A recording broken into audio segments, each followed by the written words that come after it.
अस्सलाम वालेकुम। गो पार्टनर के लिए आपको दोस्तों वेलकम कहता हूँ। हमने अरबी 7 दिन पहले गो की थी, आपको याद होगा। एक अरबी का मैंने अरबी के लेकर 4 इंच के पोर्ट के अंदर से गो कर दिया था। ये आपके सामने अरबी के 2 लीफ आपके सामने नज़र आपको आ रहे होंगे। 7 दिन में का रिजल्ट है ये देख रहे हैं। पहला लीफ था और दूसरा लीफ ये है, आपके सामने देख सकते हैं आप लोग। उसके बाद ये आपको रूट्स नज़र आ रही होंगी कि मतलब जड़ें किस पकड़ लें, देख लें, आपके सामने देख लें। इसको मैंने कोई खाद नहीं दी, बाल वाली मिट्टी दी है, ये बात याद रखिएगा। बाल वाली मिट्टी दी है।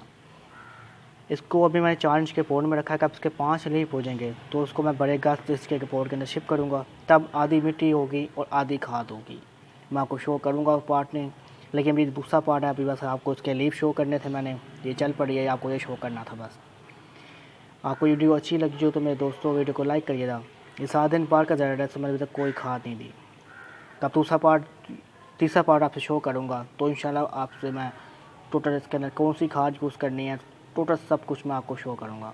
अब इसको सडन लाइट मैं कम से कम 6 घंटे की दे रहा हूँ। पानी इसको मैं दिन में 1 बार दे रहा हूँ, लेकिन अभी 4 दिन हो गए इससे पानी मैंने नहीं दिया क्योंकि उससे बारिशें काफ़ियाँ हो रही हैं, पानी गुद से मिली जा रहा है। इसलिए अल्लाह हाफ़िज़ मेरे दोस्तों। वीडियो अच्छी लगी हो वीडियो को लाइक करिएगा।